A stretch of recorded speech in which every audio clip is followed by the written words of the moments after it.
everybody. It's Nicole Tschappat from Centerfield Elementary, and I'm going to show you how to create your very own Bitmoji virtual classroom. All right, so you have to think about how you want to use your classroom. So this is one I made for our third grade team, and it's a reading room. So all my teammates are in there via their Bitmojis, and I just added these different layers in, like the plant and the lamp. And then when they click, the students, when we share this with the students, they can click on a book. Some of them will take them to a read aloud, and some are books that they can read. So it just depends whether they're getting the PDF or they're getting a read aloud. Okay. Another way that I have done this is I've created a math classroom, and when the kids first open the slide, they will hear the cat purring. They can click here on the target and they'll get the learning target for the day. If they come over here to this little poster, it's a line plot, like poster anchor chart, that they can learn more information about what we're learning today. And then up here, this looks like a whiteboard. It's actually the video of me teaching for the day. So just a fun way to kind of spice it up, make it exciting as we're kind of pulling through here these last few weeks of NTI. And then another idea is that you could also use this for your Google Classroom header, just to, make it kind of cool. All right, so I'm going to show you how to do it. All right, so I'm doing this in Google Slides. I've got a blank slide. The first thing I want to start with is a background. So I'm going to go to a Google search and I want to put in floor to wall background. And you're just going to find one that you like and you're going to save it. Okay, so I'm going to look for my images. And let's see. This one looks pretty awesome.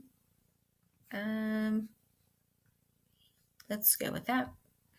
So I'm going to save the image. Okay, and then I'm going to save it here. And then I'm going to pull it up. Okay, so there it is. Now the next thing I want to do is I'm going to come back over here. Yeah, there. All right, I'm going to come to background. And I want to choose my image.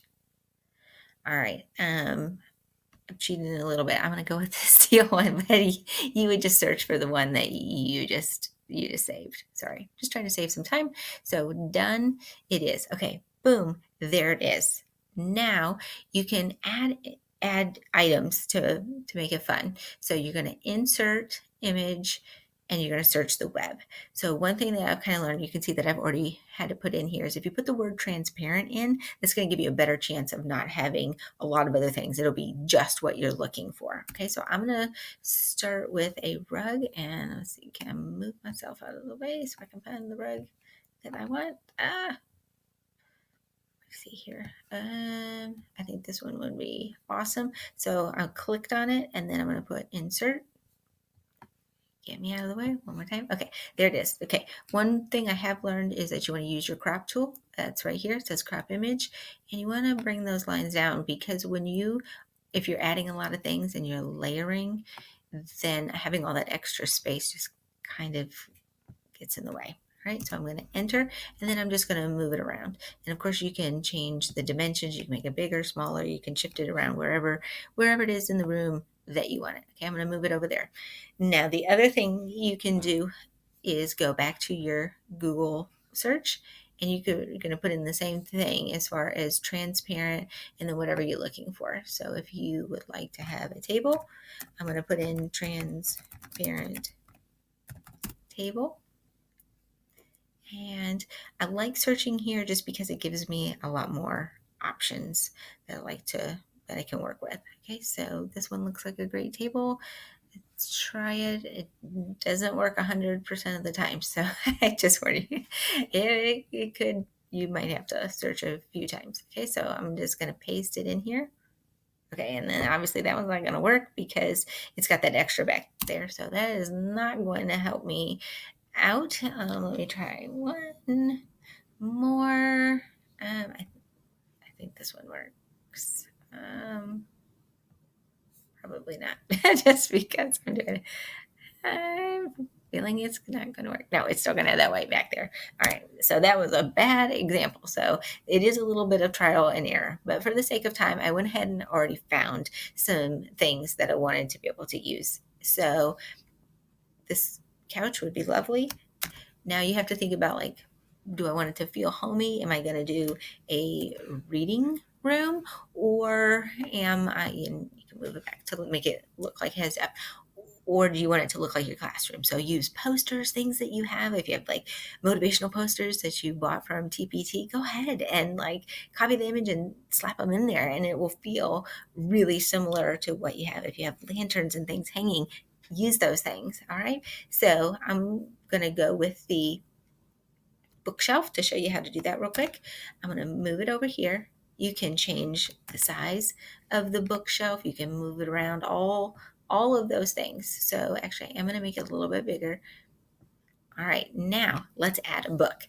So I'm going to come over here one more time to my Google search, and I want to put in a book title. So my students, we have read the book Enemy Pie. So I just want to grab just the book cover. Okay, so I'm going to click on that. And now I just want to copy the image, and then I'm going to go back and I'm going to paste it in there. And making the bookshelf bigger or smaller is going to help so that you can see the covers better. So obviously this book is way too big. So I'm going to shrink it down till it's just the size that will fit in my bookshelf. Okay, there you go. And it's going to bother me that it's not perfectly fitting on the bookshelf, but for the purpose of this, I'm going to ask for a little grace. All right, so now I want to insert a link. So I have to click on it. I'm going to insert link, and then I'm going to get my link. I know that this book is on Storyline Online, so I've already had that pulled up. I'm going to copy and then paste in my link and apply. Okay, so there it is. When I click off of it, it's good. All right, now let's say that you do want to add a cool poster to your wall.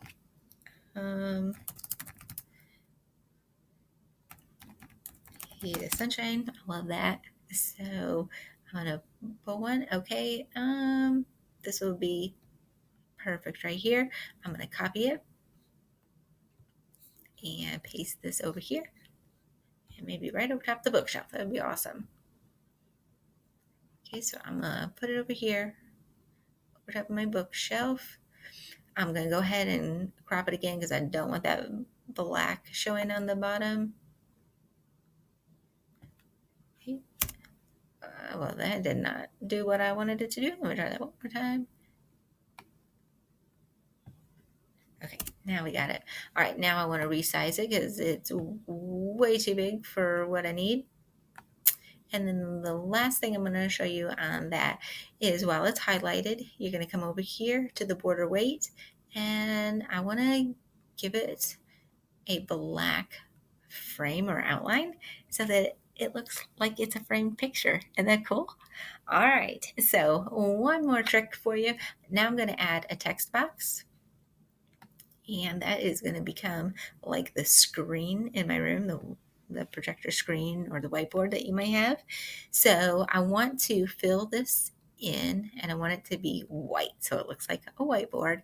I'm going to go the border weight again, and I want it to be a nice thick one so that it stands out, and it's already black for me. So voila.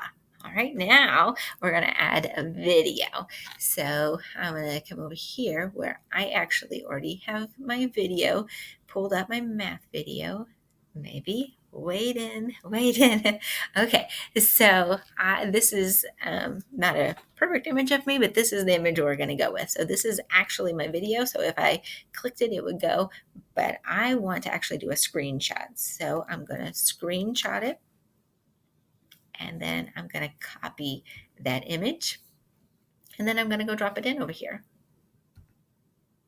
So just pasting it in. Woohoo! All right, I feel like you could do it. You could definitely do this. Okay, I'm going to move it just because I know I want to crop it.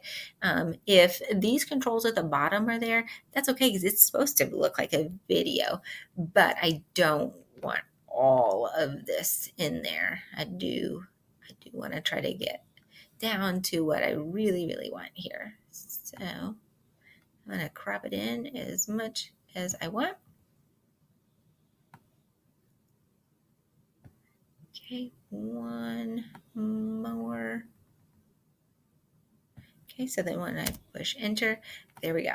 All right, now, okay, so I do want to resize it, or I want to change the size of my board so that it goes together. It is okay if you see parts of the whiteboard. I kind of like it when I see like an edge of the whiteboard. So I am going to try for right now, just resizing my image. Okay, but there we go. I think I'm going to try just changing the size of this thing. I think that may almost be easier for what I'm doing. Okay, so now we got it. So there's my whiteboard. All right, now to add the link, you're again going to highlight your picture, and you're going to go to insert link, and then I want to go back to my actual video, and you can get the shareable link from that. So if I'm here, I'm going to click on it, and I want to be able to share it. So maybe. All right, so then I want to copy my link, and I'm just going to come over here and I'm going to drop it in. Okay, and then apply, and then it's good to go. All right, so last step is adding your Bitmoji. So this is my icon up here, and I will say, so here are my tips for that. Unless you are standing behind a table and your legs wouldn't be seen, it's best if you can see your whole body. So I'm going to kind of refer back here. So you want to be able to see head to toe standing up, or I'll show you these other Bitmojis here where they were sitting down. And there are some, if I come back over here, you can see the stool. So if I add that to my picture, my classroom over here, then I would want to go with a Bitmoji that is seated. So let me see, what is the chance I could find one really quick for you? Maybe just as easy as but sitting. Let's see. Oh, there's one right there. That's perfect. So I'm just going to copy. If you don't have a Bitmoji, you totally need to get one. I use them on my slides all the time. Even when it is not COVID-19 NTI days. So obviously I am a little too small there. I'm going to just kind of move it around so that I am the right size. Now, maybe you think, why are you looking towards the bookshelf? Maybe you should be looking at your video. So another like really cool thing you can do, I have my Bitmoji highlighted. I'm going to put arrange, rotate, and I want to flip it horizontally. What? I just moved myself around. All right, so you just have to kind of play around with like how big you need to be. Like I should probably be somewhat close to the size of the bookshelf, maybe. I don't know. So anyway, in a nutshell, that is all the things that you need to do to have your very own virtual classroom. So I really think that the details are what makes it really cool and special, and feel homey and inviting or similar to your classroom. So if you have any questions, feel free to reach out to me. It's Nicole Tschappat at oldham.kyschools.us, and I also have a lot of like these sorts of things already saved. So if you are like, oh my gosh, I need an easy button, reach out. I'm happy to share those resources with you. So take care, friends. You're doing a great job with NTI. I'm so proud of you. Keep it up. You can do it.